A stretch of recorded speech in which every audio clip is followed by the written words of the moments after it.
Welcome, Raj. I'm very happy to see you and do this interview with you because you are going to be coming to El Salvador in less than a month to talk about conscious capitalism.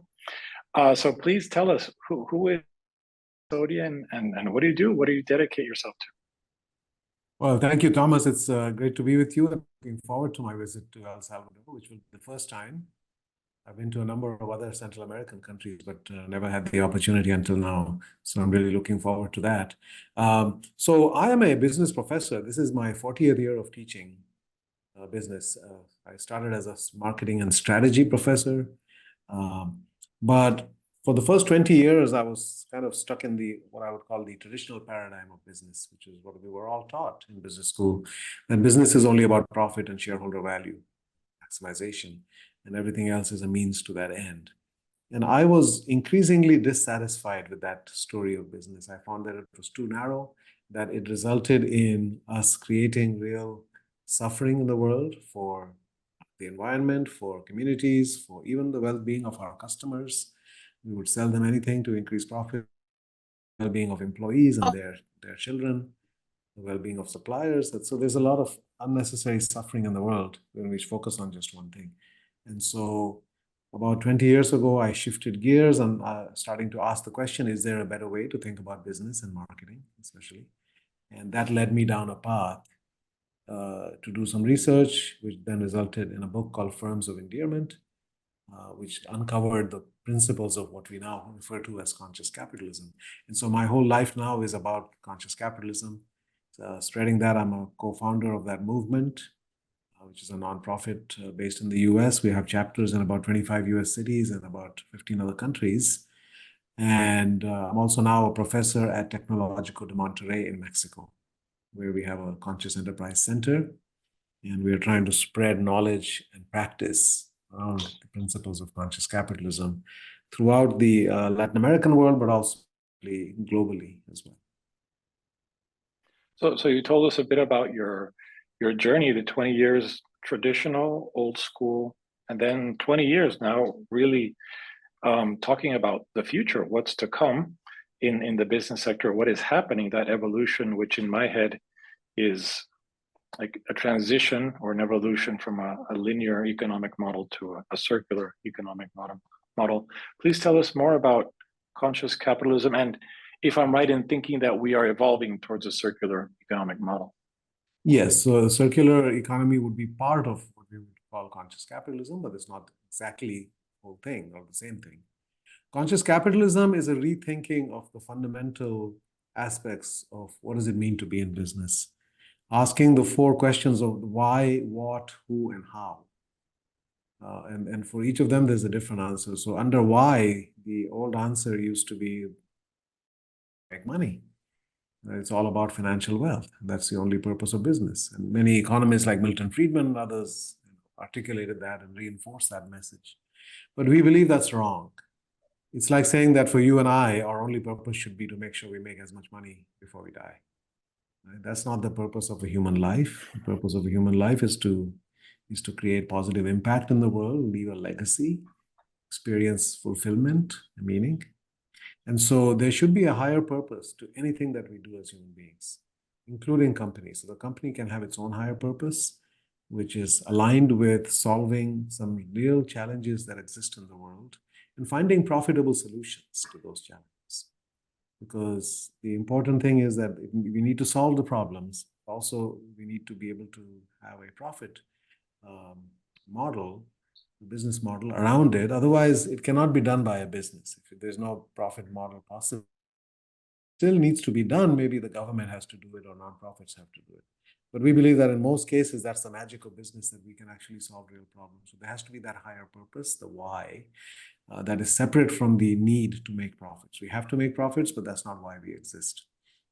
Second one is the what. The traditional answer to that is we create products and services for customers and wealth for the owners of the business. And of course, we need employees and suppliers and others, but primarily it's focused on those. And we say actually it is about creating multiple kinds of value for all of our stakeholders, for employees, for their families, for suppliers, for communities, for society, for the planet, and certainly for customers and investors as well. But it's not just financial. We create emotional well-being, spiritual well-being, ecological well-being, physical well-being, cultural well-being, right, and overall societal well-being as well. That all of those are dimensions of value that matter. We've created sort of a narrow view of what is important in our lives, and we act as though money is the only game in town.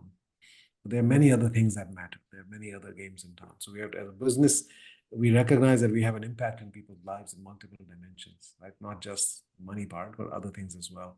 So we want to create multifaceted value for all stakeholders and do it in a way that doesn't create trade-offs.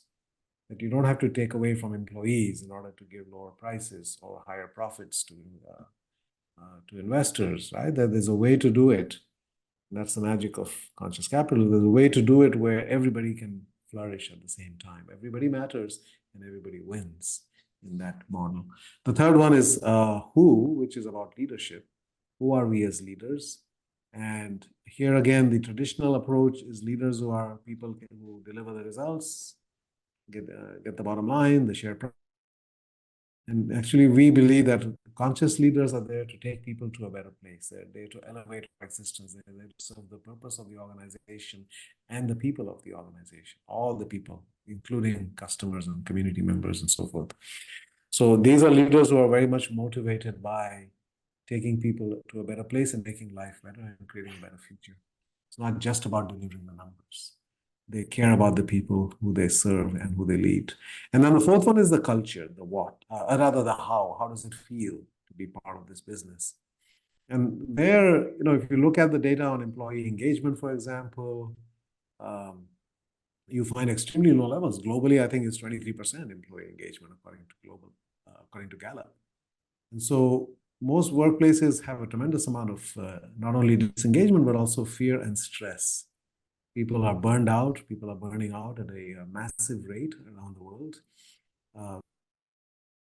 Notion of thank God it's Friday, right? There's a restaurant chain called TGIF. People cannot wait to leave their work because work for many people is very challenging and very stressful. We have sad statistics like heart attacks are 20% higher on Mondays, right? 120,000 Americans are dying from stress connected to work. That's 600,000 Chinese dying every year from too much work. Right? So the human cost of doing business the way we have traditionally done it is extremely high. And we don't need to hurt people to make money. To the contrary, we can actually be benefiting people in all their spiritual, emotional, physical, psychological, social well-being while we run a very successful business. So the culture has to be one where people love what they do and they love going to work. And they don't say, thank God it's Friday. They look forward to going to work every day.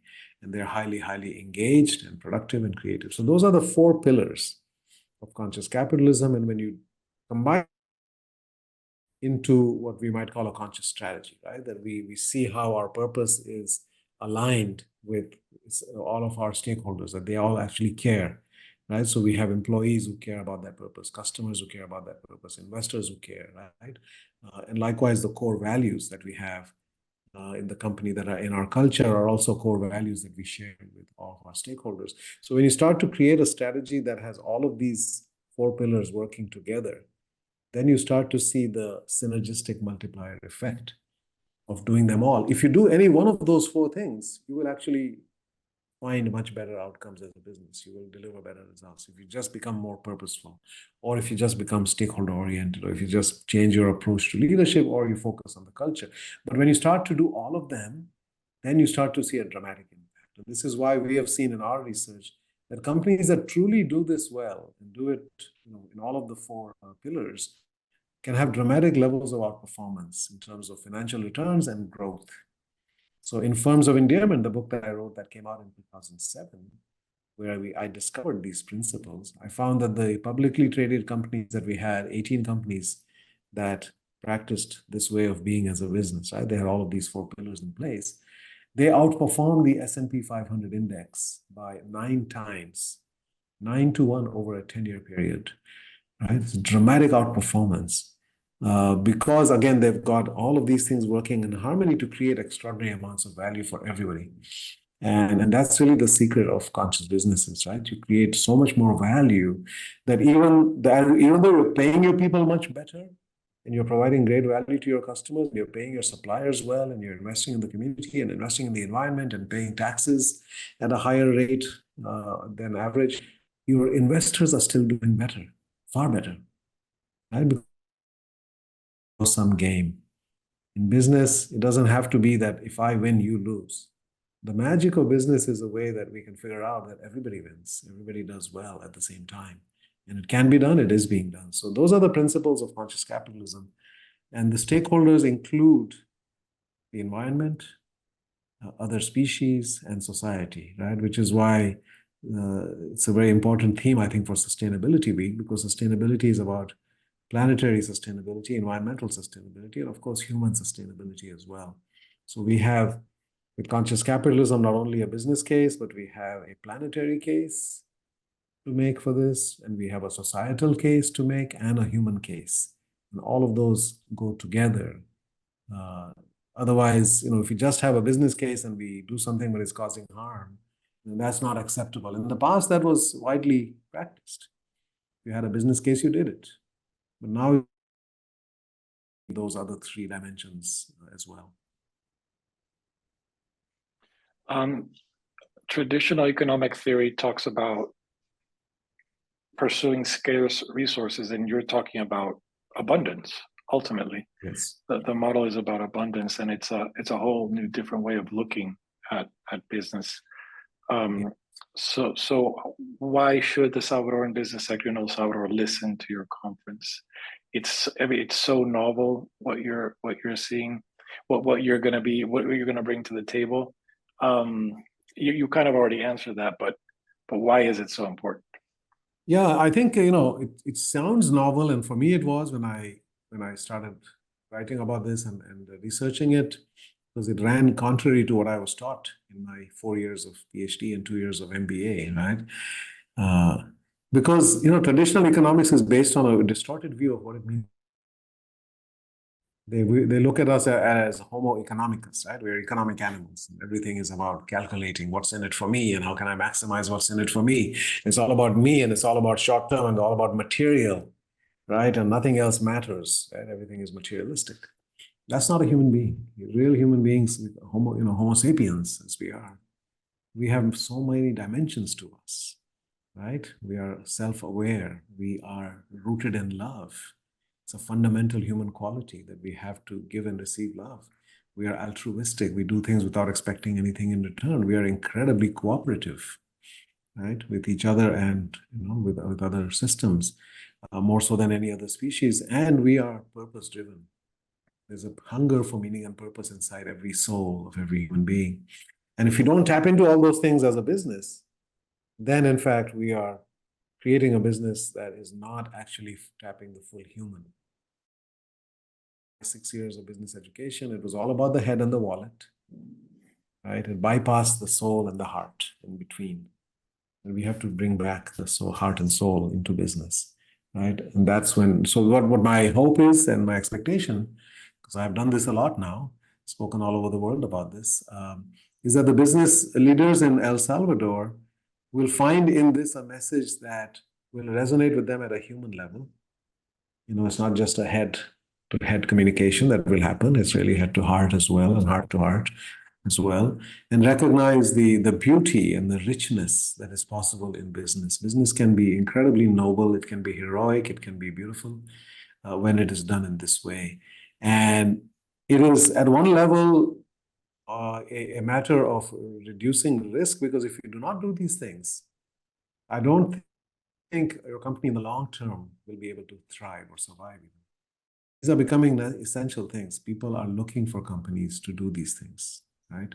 Whether it comes to the environment, whether it comes to providing a great place to work, right? Being a good citizen, right? Creating products and services that are advancing and improving the health of our customers and not bringing diabetes and obesity and all the problems we have all over the world, especially in Central and South America, right? So we have to be in harmony with humanity and where people are going. And this is, as a defensive measure, it protects you from the risk of becoming obsolete and no longer being able to eat. But I prefer to think of it not in terms of risk reduction, but really in terms of embracing the opportunity to enrich the business and serve at a deeper level. And when you do that, as I've said, these businesses succeed far better than traditionally minded businesses. Business as usual is not an option anymore. Many people are still operating that way, but I have no doubt that those companies, if they do not change, they will not survive in the long term, because the marketplace is pretty efficient that way. And people's expectations are changing, and the imperatives of living on this planet are changing. And we have to be aligned with all of those, right? But we want to do all of this from a place of inspiration, not obligation. Not to say, oh, I'm supposed to produce a sustainability report, or I'm supposed to do this CSR, or whatever it is, right? You do this from a joyful place of being inspired, like, wow, yes, we should take care of our customers. We should have communities that are thriving, right? We should be restoring and replenishing the environment rather than steadily eroding it. We can do all those things, and we can be a more successful and more profitable and faster growing business while we're doing all of that. Great. I love it. Thank you, Raj. And our purpose in Fundemas is, we believe in the best version of El Salvador. That's what we strive for. That's what gets us up in the morning. And we work with companies to create that best version of El Salvador. And now, just speaking in the country level, in how can conscious capitalism help sustainable development of El Salvador and other countries? Yeah, no, I think that's a very important perspective, because every society rests on three legs. You've got the government, you've got business, and you have civil society, which is universities and NGOs, nonprofits, etc., right? And if we want to create a truly conscious society, then all of those legs have to become conscious. We need conscious business, but we also need conscious government and conscious education, as well as other NGOs that are part of that in civil society. So having a shared vision for the future of the country can then be used by each of those sectors to say, what is my role to play as business? What is my role to play as government, right? And then where do they intersect? So for the government, what kind of policies do we need to adopt in terms of taxation, for example, in terms of incorporation, and what are the requirements for publicly traded companies, in terms of whether we are subsidizing certain kinds of behaviors or not? What are we encouraging? What are we incentivizing? What are we recognizing? What are we celebrating? All of those things can make a big difference. Governments can play a big role without even having to spend a lot of money. I remember in the 1980s and 90s, actually, the US had a huge problem with quality. US companies were really struggling compared to Japanese companies and even some European companies in terms of product quality, the auto industry and many industries, just about all manufacturing sectors. And then the government started this Malcolm Baldrige National Quality Award. It started to not only recognize companies, but also then a condition for those companies that were being recognized is that they have to share what they have done in order to improve quality, with other companies and other industries. And that started a process, a virtuous cycle over time, where more and more companies started to become better and better. And that became a matter of global competitiveness. Because if you don't have quality, then you cannot compete globally. So governments can play a catalytic role. You still want to preserve the fundamentals of a free market system, where there's a lot of freedom for companies to define their own purpose and to operate. And yet we also want to create conditions which recognize and celebrate the things that we want to see more of. So I think, especially in a relatively smaller country, like El Salvador, like Costa Rica. I was in Costa Rica a few years ago, and we had the similar conversation, including the vice president of the country and the business sector and the universities there. In Mexico, we have similar conversations that we're starting to have as well. So I do think that is a very novel vision, and that what we do, one of the problems with the market-based approach and purely looking at traditional economics mindset is that it says that every individual pursuing their own self-interest will ultimately lead to the flourishing of everybody in society. That's sort of the hypothesis. Right? Individuals pursuing their own decisions. But it is not automatic that what is good for the individual is good for the group, or what's good for the group is good for the company, what's good for the company is good for the country, what's good for the country is good for the planet. So we have to engage in what we call multi-level selection. right? We're starting to borrow ideas from evolutionary biology now to say there are ways in which we can look at these systems so that we are simultaneously creating a positive impact at all those areas. Otherwise, what can happen? It might be good for me, but it's not good for my family. It might be good for my family, but not good for my town. It might be good for my town, but not good for my state or my country. So we can look at it that way and make decisions that are simultaneously good at all those levels. And that requires a systems perspective, right? You have to take the big picture view and still enable people have the freedom to make decisions, but within a framework. So it's freedom within a framework, right?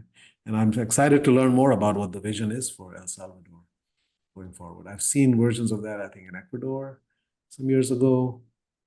I think there's a great opportunity there. Excellent. And one final question, Raj. Conscious capitalism is the now. How would you define the past, or what's the antithesis or the opposite of conscious capitalism? Well, I would say, traditional shareholder capitalism. Right? So traditional capitalism is, by our definition, lower consciousness. See, higher consciousness means see the connection and interdependence of everything. The more higher your consciousness is, you start to see how. So if you have lower consciousness, you just see yourself, right? And immediate needs that you have to meet, survival. But if you start to broaden out, you start to see that you're connected within family systems and its communities and so forth. And the more you become conscious, it's like a light, right? If you're sitting in darkness, your consciousness is limited. You put on a little match, your consciousness is where the light illuminates. But if you put on a light in the room, then you see everything, and you see how your actions impact the future, how your actions impact other people, other people's actions impact you. You start to then have that higher level of consciousness. In the past, we have been basically taught, right, in college and in business school, that all you need to do is pursue your self-interest, right, and create a business that helps you fulfill self-interest, which in that way of thinking, that lower consciousness way of thinking, is defined purely as money and power, right? And then everybody pursuing their maximum amount of money and power, that's going to be good for everybody. We have learned that that's not. It's creating a world that has lots of challenges, right? Whether we're degrading the environment or we're creating tremendous income inequality, haves and have-nots in society, etc. Right? So again, that was the old way. Now we're saying we don't have to sacrifice profits. That's the great thing about this, right? Conscious capitalism doesn't mean socialistic capitalism. It is still capitalism, and these companies grow faster and they're more profitable. Profits are good. Profits are essential, right? But profits are an outcome of doing business in a particular way. That's not the purpose for doing it. And if you make profit the purpose, then you end up hurting your employees, your customers, suppliers and others. So I think that is a much needed evolution, because our consciousness is expanding in so many areas as human beings. But in the area of business, it hasn't moved fast enough, I believe. And so I think we need to catch up there. Fantastic. Thank you very much, Raj, for your time, for the interview, for the depth of your thoughts. I was really appreciate that, your sincerity, and really looking forward to having you in person in El Salvador. You're welcome. I'm looking forward to it as well.